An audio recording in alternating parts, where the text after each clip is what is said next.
Vă salut, dragi iubitori ai artei culinare! Eu sunt Abi, gazda voastră pentru ocazia aceasta. Vă invit din nou în bucătăria mea să pregătim împreună o rețetă simplă, care arată foarte bine și este super gustoasă. Nu toate alimentele sunt la fel de populare și la fel de îndrăgite, însă cu puțin efort le putem da o formă atractivă care să îi convingă și pe cei mai mufturoși.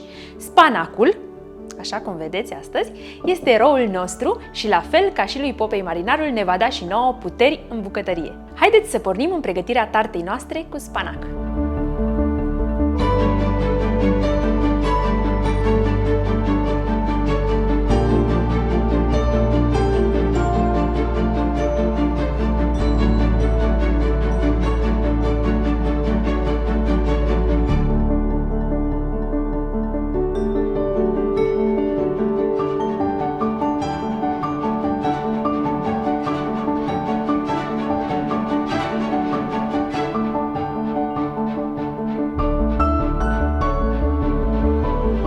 Pentru aluat folosim 200 g făină, 120 g unt foarte rece cu 80% grăsime, o jumătate de linguriță sare și 5 linguri de apă foarte rece. Pentru umplutură folosim 300 g spanac proaspăt, 2 cepe medii, 2 căței de usturoi, un cub de unt, 3 linguri ulei de măsline, 3 ouă, 200 ml smântână pentru gătit, 150 g cașcaval ras, sare, piper și nucșoară după gust. Mai întâi ne ocupăm de aluatul pentru tartă. Într-un robot, în cazul meu Thermomix, adăugăm făina, praful de sare și cubulețele de unt foarte reci. Și acum mixăm 20 de secunde la viteza 4.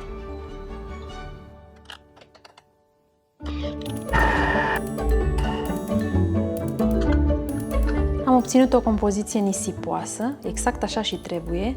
Dacă faceți lucrul acesta cu mâna, trebuie să faceți foarte repede ca să nu se topească untul. Se poate face și la mână foarte ușor. Acum adăugăm apa și mixăm iarăși 20 de secunde la viteza 4.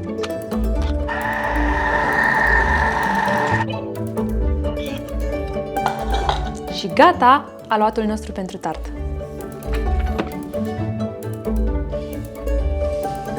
Și scoatem aluatul într-o folie alimentară.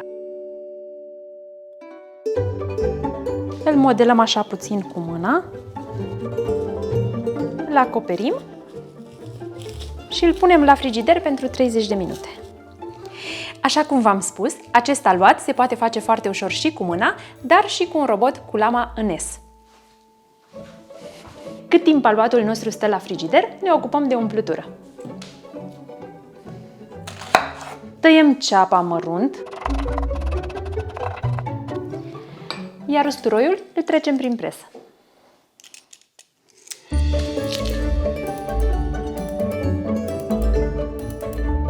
Într-o tigaie încălzim untul și uleiul de măsline. Adăugăm ceapa și usturoiul și lăsăm la călit aproximativ 4-5 minute. Sau până când ceapa este transparentă.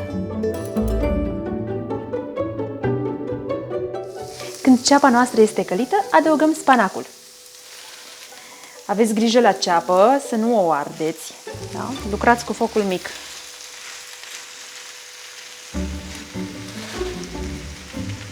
Înainte, eu am spălat spanacul foarte bine în câteva ape și l-am scurs foarte bine de apă.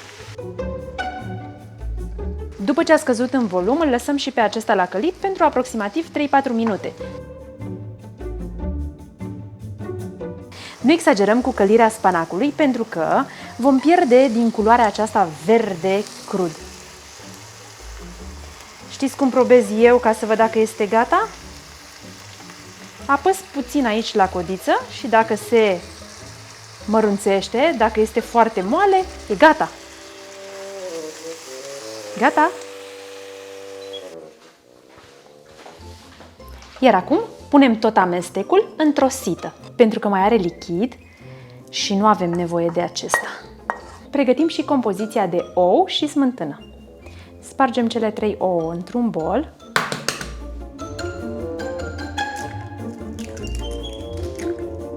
și le amestecăm foarte bine cu untel. Adăugăm și smântâna pentru gătit.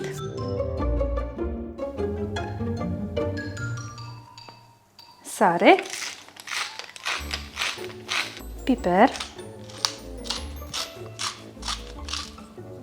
Și un vârf de linguriță de nucșoară. Ce frumos miroase! Ador nucșoara! Și amestecăm din nou. Gata. Lăsăm și această compoziție deoparte.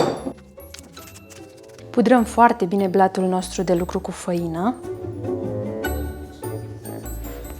și întindem coca.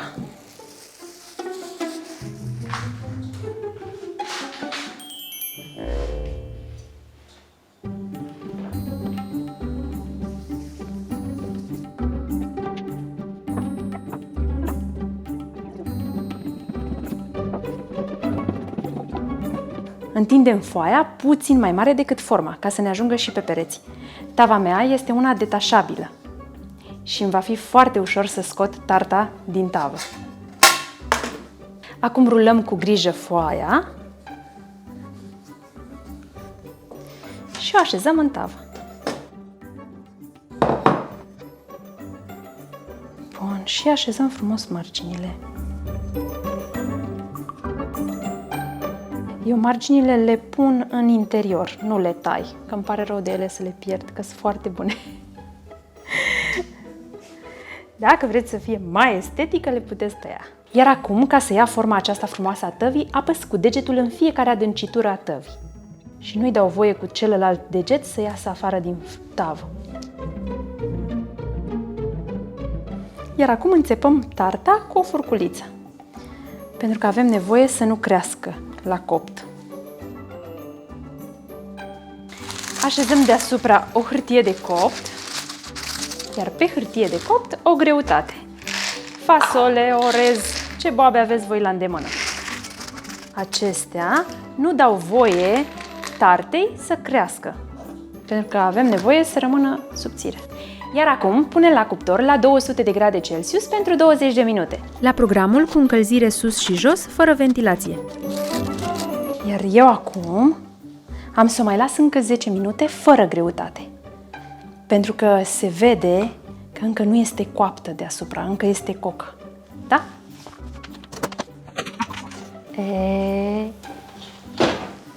Așa, da? Uite ce frumos a copt. Nu de tot.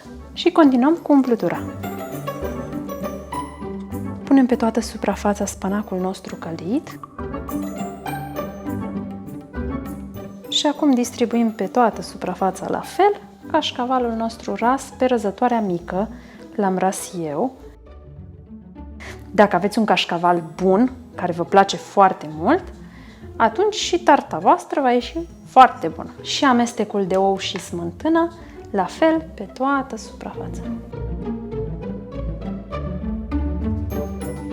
Și din nou la cuptor până se rumenește. Aproximativ 30 de minute. Tot la 200 de grade Celsius, la programul cu încălzire sus și jos, fără ventilație.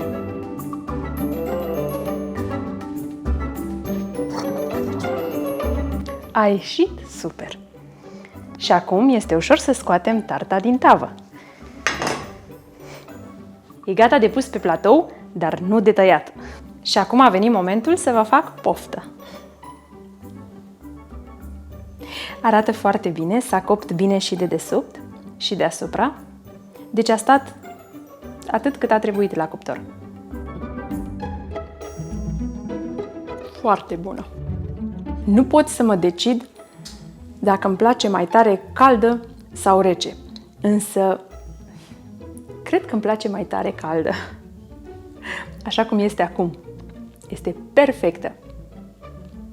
Aluatul este crocant, se sfarmă așa în gură. Îmi place că a rămas și spanacul destul de verde, așa cum îmi place mie să rămână. Super! Trebuie să încercați! Ce ziceți? Arată bine, miroase bine, iar gustul este super! Vă mulțumim foarte mult pentru aprecierile voastre. Dacă găsiți și această rețetă utilă în bucătăria voastră, atunci dați un like! Toți cei care vreți să sprijiniți acest canal pentru a crește frumos, apăsați butonul de abonare și clopoțelul de notificare. Nu uitați, mâncarea are alt gust atunci când o gătești cu plăcere. Rămâneți cu bine până data viitoare și vă mulțumim că ne-ați urmărit până la final. La revedere! Haide că mi se arde ceapa! Ne este ușor să scoatem tava noastră din tartă. Tarta noastră din tavă, tava noastră din tartă.